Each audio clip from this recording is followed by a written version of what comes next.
What's up with y'all, man? Yeah, man.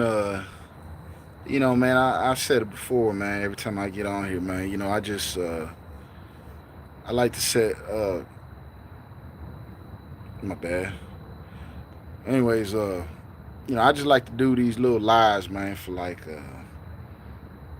like to fall back on them, man, to see where my mindset's at. At that particular time when I'm going through it or whatever. And then, I like to go back to these little videos, man, and see if I've improved in areas. You feel me? Cause I've been going through it, man, and pretty much, man. I know it's the internet, man. I know niggas like to get on here, man, and talk crazy and you know whatever, man. You know what I'm saying? I, last time I got on here, man. And I don't know if the people, man, that see these videos, man, or the folks that comment, I don't know if they folks that actually follow me or if they subscribe to my shit or they just randomly just pop up. Because I know sometimes when I be watching them reels, them YouTube reels or whatever, man, them shorts, sometimes I be seeing people shit live and I don't be subscribed to them or nothing. So, man, if you the type of nigga that's gonna get on here and just wanna be a funny bunny ass nigga, then scroll past my shit, man, cause you know I ain't one of them niggas that be playing. You know, I don't fuck with nobody, man. I don't get on nobody's shit. I stay to myself. I keep my opinions to myself. And really, man, I like to do these videos too to, maybe somebody going through it too, man. Maybe they feel where I'm coming from, and they ain't got nobody to chop it up with. You know, just like myself. So this is how I get shit off my mind and how I let it go. You feel me? So, and if you do just happen to just stumble upon my shit and you ain't subscribed to me, I give you a quick rundown, man, on who I am. Well, man, I go by Demoniac on the track, and I'm a music producer here in Dallas, Texas. You feel me? And I guess you could say slash artist. I be jumping on that mic too, but I'm not here to talk about music like that, really, man. I've kind of been on a hiatus. You know, mentally, man, I just ain't been fucking with the music like that. But if you go through my channel, man, you'll what's up with it. Uh, you know, I got a lot of beats, that I've done in the past. Worked with a few artists and shit. So yeah. But like I said, man, I ain't here to talk about music, man. Really, this is just me, just clearing my head and shit. Here about going on a month. My dad passed away, man, and shit. I miss him dearly. I wasn't experienced in the caring for the elderly department, man. I just did the best I could as a son. And, at times I felt like maybe I didn't do enough. Of course, that's just the pain, and knowing what I know now. And when I backtrack, could I have like seen, earlier signs of my dad deteriorating and shit like that. I appreciate that, man. And San Jose. Hey, if y'all don't mind, man, shit. Do y'all just happen to stumble upon my shit just out the blue, man, or are y'all subscribed to my channel, man? I'll be trying to figure out how this shit work. You know what I'm saying?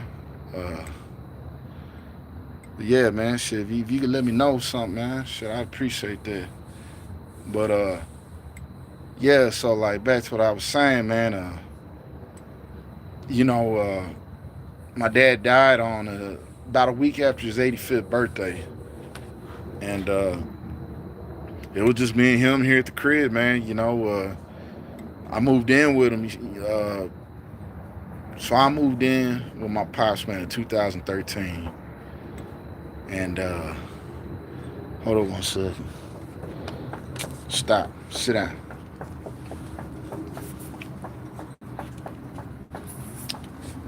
Sit your ass down. Um,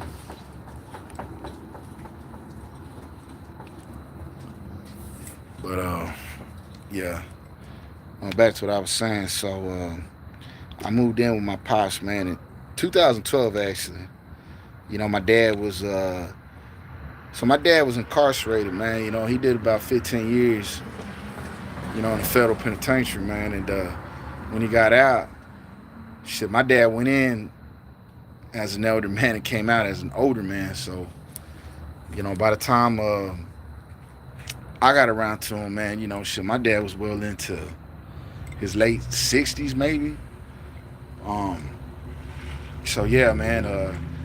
When he first got out, he was living with an aunt, and then he moved in with my sister. But of course, he didn't want to be a burden, so he ended up moving here to my grandmother's house, my grandfather's house, which was my dad's.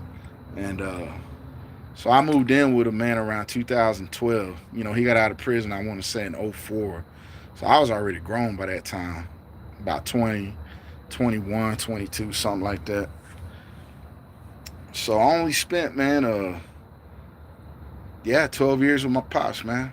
That's all the time I got to spend with him, because he went in when I was a kid, man, like a kid. I was probably about 6. So, something like that. So, yeah, appreciate it, man. Random, okay. Yeah. But, what's good, bro? Rolling, what's up with it, man? Yeah, man. Yeah, and like I said, I ain't trying to get on here, man, and tell a sad story and shit. I ain't trying to make people feel sorry for me, man. Like I said, this is just therapeutic for me. And if it helps other folks, then cool. But so yeah, man, I didn't know my dad was sick like that, man. Um, if I had to guess, man, he probably got sick around 2020, 21. That from the pictures that I had of him, that I took of, I noticed, he was thick, and then, he started slimming down. I noticed his eating wasn't the same, and of course, maybe he didn't want me to worry, or my sister to worry. So, when you catch something like that, like, damn, Dad, you ain't eating. They don't want to worry you. So they're like, nah, man, I'm okay, I'm good. I don't eat a lot no more. Hell, I'm an old man.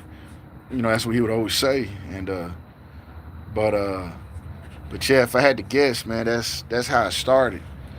And shit, me being, I'm not young by any means, but I am.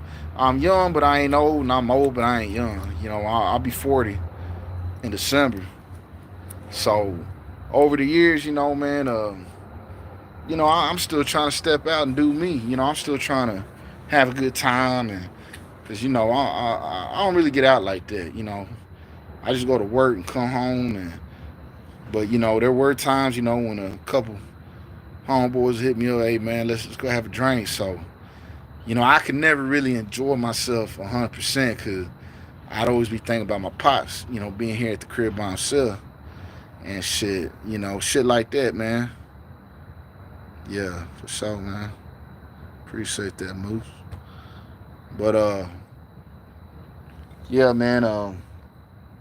So no one wants to really put their life on hold, and I know he understood, I know he knew I wasn't doing nothing different that he didn't do when he was young. I mean, shit.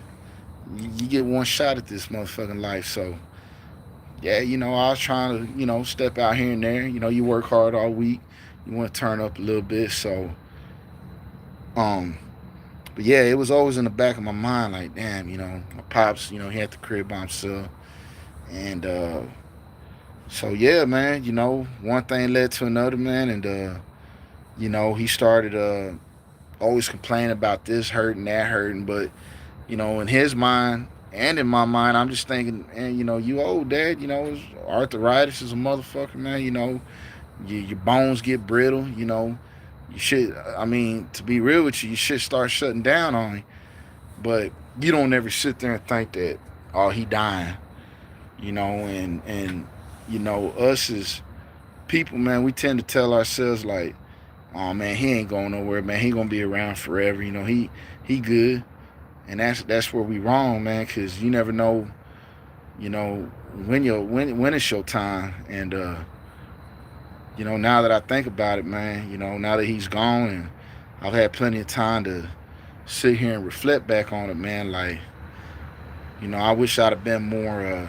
Nah, Dad, you know what, man? Something ain't right, man. You gotta go to the doctor, man. Let's make sure you good, man. And you know, and I'm just like everybody else, man. I hate stepping foot in the hospital, man.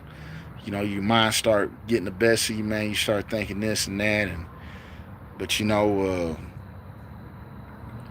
when I think about it, man, I wish, who knows, maybe we could have got that cancer in time, or maybe not. You know what I'm saying? I think it had already done spread and did what it had to do, but there in his last days, I felt like there was a lot that I didn't say that I should have said, and me being, I bottle up all my feelings and really don't know how to, get them out there like that. I feel like, maybe my dad, he left this earth, man, without knowing how his son, really felt, man. As far as like being, remorseful and feeling sorry, knowing that maybe, I should have been, more, maybe I should have like put my life on hold for a little bit, as far as like, stepping out. I should, and I didn't do it all the time, man. I don't mean to make it sound like it was something I did every day or every weekend. Nah, all my boys, or the ones that I do fuck with, step out with, they all married, man. And you know how niggas are nowadays, man. The girl run the show, bro. And these cats, man, they scared. They ain't trying to fuck up what they got, which, I guess I understand. But so, but my mama would always tell me like, son, you gonna have, the rest of your life to step out and do what you got to do and have fun. You ain't gotta be doing it, all right now. Your dad's old and he needs you, and of course, hearing that throughout the years, you're kind of like, damn, man, but shit, man, I gotta live a little too, and it's like most folks in my situation, man. Like my dad was old enough to be my grandfather. To be real with you, man, my dad was old enough to, shit. He was like 40, 46 when I was born. So it was like I was a young kid already, or young adult, man, already kind of more or less taking care of an older man, and it was like, damn, like, most people that do that, man, they done lived their life, they married, like, like when my grandmother was doing bad, I'm talking about my mother's mom. Hell, my mom was already grown and 60 something years old, and that's around the time when you start like preparing for this shit, and I ain't know how to process all that, man. Yeah, yeah, man. I think he had prostate cancer, man. You know what I'm saying? He had uh they said it was we didn't know what it was at first. It started out with like, you know uh he couldn't piss. He'd always say like, damn, man, I gotta piss, but man, I can't, man. He'd say he feel like he had to piss real bad, and then he'd go try and piss, and he just couldn't. Nothing would really come out. He just kind of drip. And we took him to the doctor eventually, man. It was hell getting him to go, but finally, he gave in, and we took him, and they did a procedure, and so basically, man, uh, they had to put a catheter in him, or catheter. You know, the one that goes up your pecker, man. You know, and after that, man, they did something, and they said, okay, if you could piss on your own, you know, then you won't need the catheter no more. So what they do is, I guess they fill you up with fluids and shit, and when you feel like you gotta go, I guess you just let them know, and you try and piss. Well, that didn't help. So they ended up doing another procedure where I guess they kind of go in there, man, and I guess they hollow your shit out down in there. I guess they like drill, or I don't know what they do, but I know they tried. They said he had like scar tissue inside his his pecker or whatever, man, urethra. I forget, but so basically they went in there to try to widen some shit out. And again, they said, okay, we're gonna fill you up again, and if you could piss on your own, then you won't need that catheter. Man, he still couldn't piss, so they ended up doing a different kind of catheter where it was like a tube that went into his navel area or whatever, and he had to have that piss bag for the rest of his life. It was strapped up to his leg and shit. And what else? So I guess when they was doing X-rays or CAT scans, whatever, man, the doctor said that they think they might have seen something, and she kind of has a feeling that it was cancer. So they ended up doing a biopsy, man, and sure enough, man, it came back that it was cancer, and it looked like it was an aggressive cancer, and that how they say it, and at his age and the shape he was in, they couldn't really do no chemo or nothing like that, because they think that that he wouldn't have made it. He wouldn't have, they couldn't do no major surgery or nothing like that, because they thought he wouldn't make it. So they put him on some cancer treatment, man, some pills, and them pills ain't do shit, man. They made him feel weaker. His appetite wasn't there. So we went back to the doctor like a follow-up, man, and pretty much, man, the doctor said, well, sir, from what you're telling me and the way you're looking, if those pills were working for you and doing you any good or whatever, man, you'd have gained weight. You wouldn't be telling me, all these symptoms that you're feeling.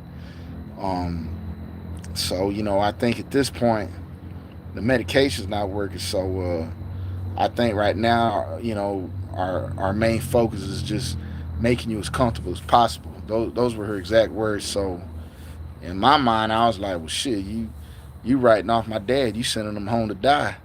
Because that's what she said, like, to keep you from coming to these pointless visits, man. That's pretty much it. And I don't think my dad grasped that. I don't think he either he chose not to hear what she was saying, or it just didn't process. Of course, I'm like, damn, like, you just telling my dad that's it, man, go home and die.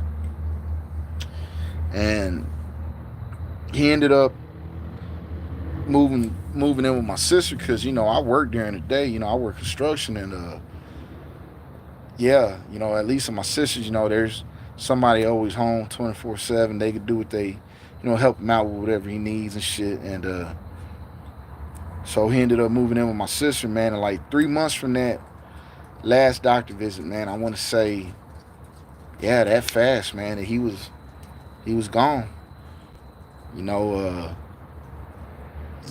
I didn't see him dying like that. I mean, I knew he wasn't in good shape, man, because it was like, man, my dad probably was like 70 or 80 pounds, I want to say, man, when he died, man. Maybe not that light, but he was well under 90.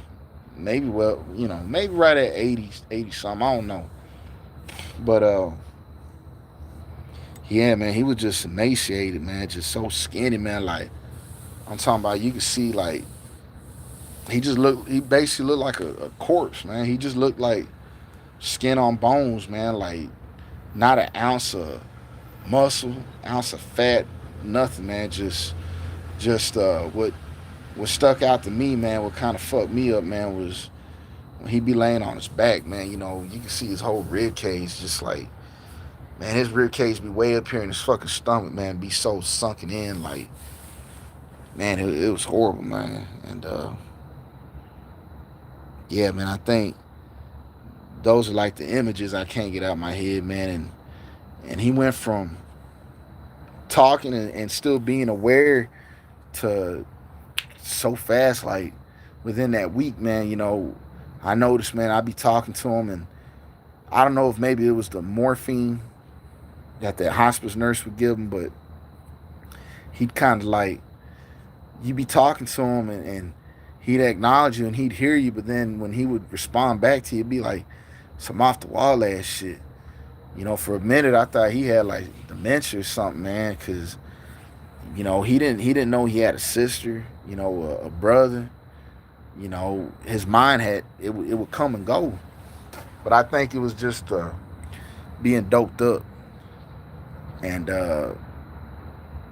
I'm not ignoring the comments, man. You know, when I'll read them here in a second, but yeah, man. So after that, um, he would kind of be himself again, and but the eating, man, the eating was getting less and less. The water intake was getting less and less, and then finally, like, it got to a point where my dad just didn't want to talk, man. He was just like spaced out in his own world, man. He was like in a zone, man, just so fixated on just staring at the wall, and uh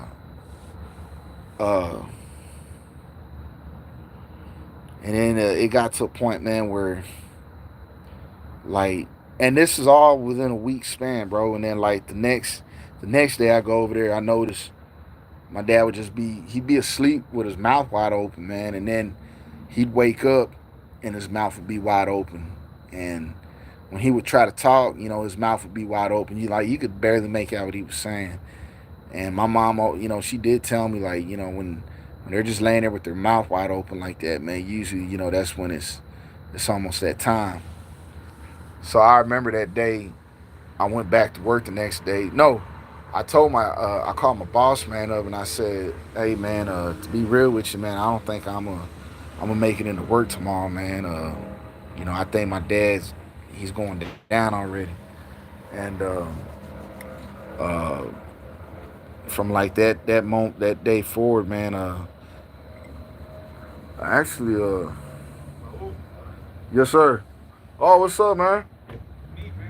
How you doing? Okay. I'm gonna get back at y'all right here. No, no, come on, man, come sit down. No, she's nice.